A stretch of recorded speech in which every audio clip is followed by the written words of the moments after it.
শুধু দর্শক বন্ধু, আপনারা দেখছেন একে নিউজ বাংলা। আর এই মুহূর্তে উপস্থিত রয়েছি কলকাতা হাইকোর্ট। এই আমার পিছনে কলকাতা হাইকোর্ট। এই কলকাতা হাইকোর্টের পরিষ্কার নির্দেশ রয়েছে যে দোষ যতক্ষণ না প্রমাণ হচ্ছে তাকে কোনোভাবেই দোষী বলা যাবে না। কলকাতা হাইকোর্টের নির্দেশ রয়েছে যদি কেউ দোষী হয় তাকে আইনের আওতায় এনে তাকে শাস্তি দেওয়া হবে।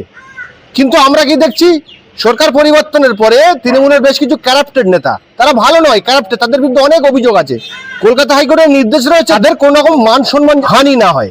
কিন্তু আমরা কি দেখছি, জাহাঙ্গীর সহ বেশ কয়েকজনকে অর্ধলঙ্গ করে কোমরের দড়ি বেঁধে ঘোরানো হচ্ছে।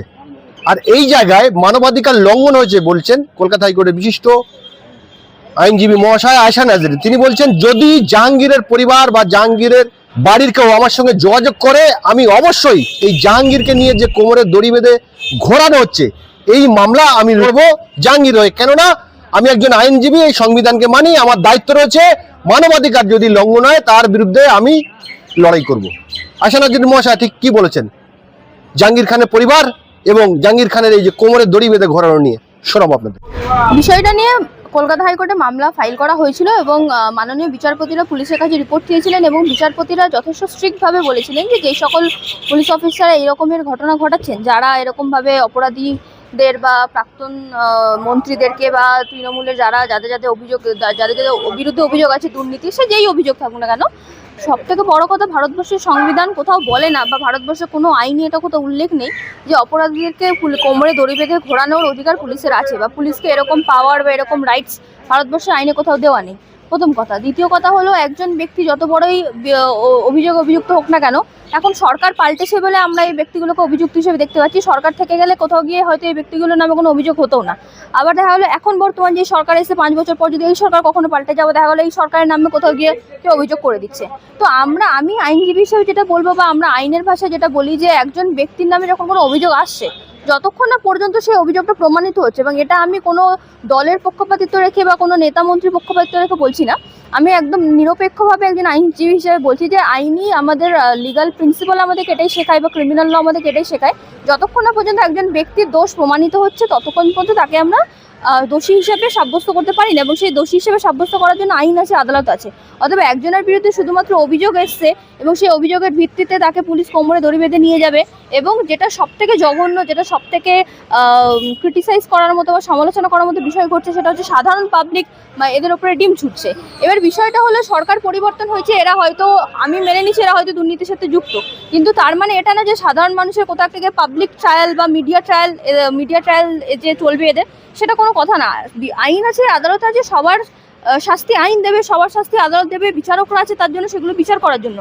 একজন অভিযুক্ত ব্যক্তিকে কোমরে দড়ি বেঁধে ঘুরিয়ে নিয়ে যাচ্ছে, তাকে হাফ প্যান্ট পরে ঘোরাচ্ছে, তাকে খালি পায়ে ঘোরাচ্ছে, তাহলে একটা মানুষের ব্যক্তি স্বাধীনতার থেকে বড় কথা মানুষের ডিগনিটিটা কোথায় থাকছে? ভারতীয় সংবিধান আমাদেরকে যে আর্টিকেল 21 আন্ডারে যে আমাদের right to life and personal dignity দিয়েছে, সেই রাইট টু লাইফ আর পার্সোনাল ডিগনিটি তাহলে কোথায় যাচ্ছে? এই right to life personal dignity যারা জেলবন্দি আসামি তাদেরকেও দেওয়া হয়। ভারতবর্ষের সংবিধান তাদের জন্য এই বেঁচে থাকার মানে সম্মানের সাথে বেঁচে থাকার অধিকারটা তাদের জন্য সুরক্ষিত করা আছে।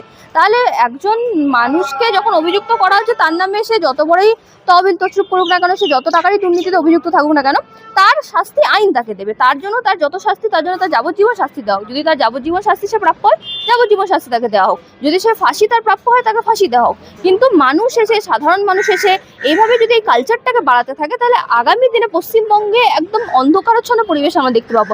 তাহলে যে কেউ যে কাউকে, যে কোনো ব্যক্তিকে জাস্ট শুধুমাত্র একটা অভিযোগের ভিত্তিতে মানুষকে ডিম ছুঁয়ে চলে যাবে, যেটা পশ্চিমবঙ্গে আমরা দেখতে চাই না। আগামী মানে আমরা তো 1 মাস আগেও পশ্চিমবঙ্গে এই চিত্রটা দেখিনি যে মানুষকে ডিম ছুটছে। এখন এমন একটা পরিস্থিতি হয়ে গেছে।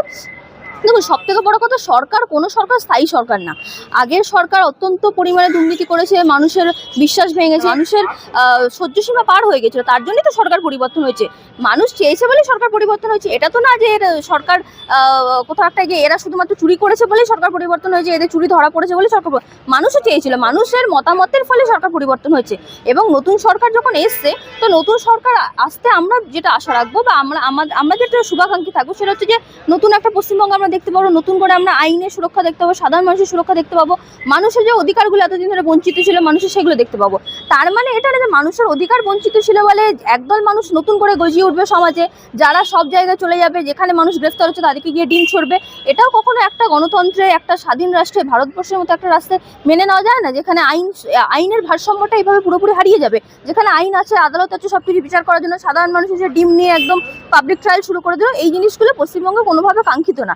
ভারতবর্ষে অন্য কোনো জায়গায় এরকম দেখা যায়নি। পশ্চিমবঙ্গের মানুষরা এই ঘটনাগুলো ঘটিয়ে কিছু কিছু রাজনৈতিক নেতাদের ইনফ্লুয়েন্সে এসে এরকম ঘটনা ঘটিয়ে আমরা পশ্চিমবঙ্গকে কালিমালিপ্ত করছি। এই ঘটনা যখন পশ্চিমবঙ্গের বাইরে যাবে, ভারতবর্ষের অন্যান্য রাজ্যের মানুষ যখন এরকমের ঘটনাগুলো শুনবে, তখন পশ্চিমবঙ্গের নামটা কোথাও থেকে কালিমালিপ্ত হচ্ছে, বাঙালিদের নামটা কালিমালিপ্ত হচ্ছে। কারণ আমরা বাঙালিদের ইমেজটা এরকম ছিল না সারা ভারতবর্ষে। বাঙালিদের একটা সফিস্টিকেটেড ইমেজ প্রথম থেকে মেনটেন করে আসা হয়েছে। স্বাধীনতার প্রথম থেকে বাঙালিদেরকে ভদ্রলোক যে কথাটা ব্যবহার করা, সেটা বাঙালিদের উদ্দেশ্যে ব্যবহার করে ভদ্রলোক কথা, মানে একজন সিভিলাইজ পার্সন। তাহলে আমাদের এই সিভিলাইজ সোসাইটি, আমাদের পশ্চিমবঙ্গের যে সিভিলাইজ সোসাইটি, সে বহুদিন থেকে চলে আসে। এই সিভিলাইজ সোসাইটিটা কোথাও থেকে নষ্ট হচ্ছে, বাঙালিদের ইমেজ নষ্ট হচ্ছে। অতএব এই ডিম ছোড়াছড়ি কালচারটাকে একদম ইমিডিয়েটলি বন্ধ করা দরকার।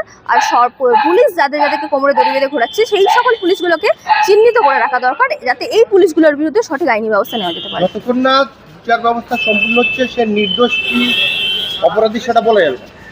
তাতে কেউ ভালোও বলতে পারে যে না ও নির্দোষ, কেউ অপরাধীও বলতে পারে। সেই জায়গায় আমাদের রাজ্যের মুখ্যমন্ত্রী সংবিধানের শপথ নিয়ে তিনি ফলতায় গিয়ে বলছেন যে জাহাঙ্গীরকে যারা নির্দোষ বলছেন বা যারা নির্দোষ বলে আন্দোলন করছেন, তাদের চিহ্নিত করুন, তাদের গ্রেফতার করুন, তাদের জমি জায়গা সব ফেরত করে বিক্রি করে দিন। তাহলে মুখ্যমন্ত্রী হয়তো কথা যদি বলে থাকেন, তাহলে তিনি আইন না জেনে বলেছেন। আইনের কথা তিনি বলছেন না। আইন কখনো কোনোদিনও একজন ব্যক্তিকে দোষী না প্রমাণিত হওয়া অবধি একজন ব্যক্তিকে আইন কখনো আসামি বলে না, অভিযুক্ত বলা হয়। তাহলে আমরা অভিযুক্ত কথাটা ব্যবহার করি এই জন্য যে তার নামে অভিযোগ আছে। সে আসামি কথাটা তখন ব্যবহার করে যখন তার নামে অভিযোগ প্রমাণিত হয়ে যায়। যে শাস্তি দেওয়ার সময় আমরা আসামি কথাটা ব্যবহার করি বা কোর্টে আমরা আসামি কথাটা ব্যবহার করি, কিন্তু অভিযুক্ত কথার অর্থ হলো যখন অভিযোগ আছে, অ্যাকিউজ পার্সন। তাহলে অ্যাকিউজ পার্সনকে কখনো আমরা গিলটি পার্সন হিসেবে দেখবো না। এই দুটোর মধ্যে একটা থিন লাইনিং আছে, দুটোর মধ্যে একটা ডিফারেন্সেস আছে, সেটা আইনের ভাষায় বলে দেওয়া থাকে। যে ব্যক্তি আইন জানে না, তারা এই বিষয়গুলো হয়তো বোঝেন না, তারা এই বিষয়ে বুঝতে না পেরে এই রকমের মন্তব্য করে রাখেন। জাহাঙ্গীর খানের বেশ কিছু শুভাকাঙ্ক্ষী তারা বলছেন যে জাহাঙ্গীর খান নির্দোষ। তাহলে যদি আইনের সাহায্য নিতে আসে, আপনি সাহায্য করবেন কি? দেখুন, আইনজীবী হিসেবে আমার দায়িত্ব, যখনই কোনো ব্যক্তি আমার সামনে আসছে তখন আমার তার পাশে দাঁড়ানো। আইনজীবী হিসেবে যদি আমি সেই সুযোগটা পাই, আমি এখানে তার বিরুদ্ধে যে অভিযোগগুলো আছে সেই বিষয়ে আমি এখন না বলতে পারলেও আমি এই বিষয়ে নিশ্চিত যে তার সাথে যেটা হয়েছে, তাকে কোমরে দড়ি বেঁধে ঘোরানো বা খালি পায়ে তাকে রাস্তায় ঘোরানো, হাফ প্যান্ট পরে রাস্তায় ঘোরানো, এটা তার মানবাধিকার লঙ্ঘন হচ্ছে। এবং এই বিষয় নিয়ে যদি আমি আইনজীবী হওয়ার সুযোগ পাই, জাহাঙ্গীর খানের মামলা যদি আমি হাইকোর্টে ফাইল করার সুযোগ পাই, তাহলে আমি অবশ্যই ফাইল করবো। কারণ আমি মনে করি যে এটা তার মানবাধিকার লঙ্ঘন হয়েছে। কোনো সরকারের, কোনো প্রশাসনের অধিকার নেই একজন ব্যক্তিকে, অভিযুক্ত ব্যক্তিকে বা আসামি ব্যক্তিকে বা যে কোনো ব্যক্তিকে, তার বিরুদ্ধে যদি যে অভিযোগগুলো আছে সেগুলো যদি প্রমাণিত হয়েও যায়, তারপরেও প্রশাসনের কোনো ক্ষমতা থাকে না, তারপরেও প্রশাসনের কোনো পাওয়ার থাকে না তাকে কোমরে দড়ি বেঁধে খালি পায়ে হাফ প্যান্ট পরিয়ে রাস্তায় ঘোরানো। অতএব এই বিষয়ে যদি, এবং আইনজীবী হিসেবে আমার সবথেকে বড় দায়িত্ব আমি মনে করি, যখনই মানুষের কোথাও অধিকার লঙ্ঘন হচ্ছে তখনই তার পাশে দাঁড়ানো। এবং এটা তার অধিকার লঙ্ঘন হয়েছে। সংবিধানকে আমি শপথ নিয়ে চলি, সংবিধানকে আমি মেনে চলি। সংবিধান আমাকে শিখিয়েছে যখনই সাধারণ মানুষের যখনই কোনো মৌলিক অধিকার লঙ্ঘন হচ্ছে তার পাশে দাঁড়ানো, এবং এটা মৌলিক অধিকারের লঙ্ঘন, এবং যদি সুযোগ পাই আমি অবশ্যই দাঁড়াবো। জাহাঙ্গীর খানের স্ত্রীর নেতৃত্বে যে মিছিল বা প্রতিবাদ কর্মসূচি হয়, ফলতায় গিয়ে মাননীয় মুখ্যমন্ত্রী বলছেন যে একজন ক্রিমিনালের স্ত্রী সে প্রতিবাদ করছে, যাদেরকে ক্যামেরায় দেখা গিয়েছে তারা যেন বাড়ি না থাকতে পারে, পুলিশকে অর্ডার দিচ্ছে প্রশাসনিক সভা থেকে। দেখুন, বিষয়টা এরকম হয়ে যাচ্ছে যে একটা আমরা যেই পরিস্থিতিকে পরিবর্তন করার জন্য যাদেরকে নিয়ে আসা হয়েছিল, সেই পরিস্থিতি তারাই তৈরি করছে এখন এই মুহূর্তে। তো ব্যাপারটা ওরকম, ওই ছিল বেড়াল হয়ে গেল রুমাল, আবার রুমালটাই আবার দেখা যাচ্ছে বেড়াল হয়ে গেছে, মানে যাকে রুমাল ভেবেছে সেই রুমাল আবার বেড়াল হয়ে গেল। তো এইরকম ব্যাপার যে আমরা দেখছি যে পশ্চিমবঙ্গের মানুষ এই রকমের হুমকি, এরকমের থ্রেট কালচার, এই রকমের ভয় দেখানো কালচার, এই জিনিসগুলো থেকে রেহাই পাওয়ার জন্য বা মুক্তি পাওয়ার জন্য সরকার পরিবর্তন হয়েছিল। এই সরকার এসে যদি এই রকমের ভয় দেখায়, এই সরকার যদি এই রকমের হুমকি দেয়, তাহলে পশ্চিমবঙ্গের পরিবর্তনটা কোথায় হলো? এই যে এই সরকার এতবার করে বলেছিল ভয় আউট ভরসা ইন, তো সেই তো ভরসা তো আমরা আর কোথাও দেখতে পাচ্ছি না, ভরসার কোনো নাম নিশানা নেই, সেই ভয়টাই ইন হয়ে থেকে গেছে। তাহলে মানুষ ঠিক করে নিঃশ্বাসও নিল না। একটা সরকার পরিবর্তন হলো, নতুন সরকার আসলো, মানুষ ভাবলো যে হ্যাঁ এবার আমরা ভালো করে বাঁচবো, মন খুলে বাঁচবো, আমরা আর ভয় পেয়ে বাঁচবো না। মানুষ ভরসা পেতে শুরু করলে, যে ভরসা মানুষের মধ্যে তৈরি হলো না, তার মধ্যে ভয়টাও ডবল তৈরি হয়ে গেল। এই রকমের ভয় দেখিয়ে তো মানুষকে থাকা যায় না। সব থেকে বড় কথা, যদি প্রতিবাদ করতে গিয়ে কেউ আইন শৃঙ্খলা নষ্ট করে, আইন শৃঙ্খলা ভাঙে, আইন কোথাও গিয়ে নষ্ট হয়, তাহলে তাকে গ্রেফতার করো, অবশ্যই তাকে গ্রেফতার করা উচিত। আইনের উপরে কেউ না, কেউ যদি আইন ভাঙে তাকে গ্রেফতার করা উচিত। কিন্তু কেউ প্রতিবাদ করছে বলেই তাকে গ্রেফতার করবে, কেউ প্রতিবাদ করছে বলে তার বাড়ি সিজ করবে, কেউ প্রতিবাদ করছে বলেই সে রাস্তার বাইরে বেরোতে পারবে না, এই রকমের পরিবেশগুলো তো একটা গণতন্ত্র হয় না। তাহলে সেই তো একই জায়গায়, তাহলে তৃণমূল সরকার আর বিজেপি সরকার মধ্যে পার্থক্য কোথায় থাকলো? এমনিতেই আমরা দেখছি একটা ওয়াশিং মেশিন সিস্টেম তৈরি হয়ে গেছে, বিজেপি সরকার একটা ওয়াশিং মেশিন তৈরি করে দিয়েছে, ভালো তৃণমূলগুলো আসছে, বিজেপি হয়ে যাচ্ছে, অত্যন্ত নাটকীয় একটা চিত্র দেখা যাচ্ছে। তাহলে সেই নাটকটা কোথাও একটা গিয়ে এরা নিজেদের মধ্যে যে নাটকীয় চিত্র তৈরি করছে, সেটার জন্য সাধারণ মানুষকে বারবার ভোগান্তি হতে হবে, সেটা তো হয় না। না, সাধারণ মানুষের অধিকারগুলো মানুষকে দিতে হবে। তাহলে এরা নিজেদের মধ্যে টিএমসি 2.0 তৈরি হয়েছে, এবং সেই টিএমসি 2.0 জন্য মানুষকে আবার সেই ভয় খেয়ে থাকতে হবে। তাহলে মানুষের উন্নয়ন কোথায় হলো? মানুষ আর কি ভালো দিন দেখলো? মানুষের তো আবার সে খারাপ দিনই থেকে গেল।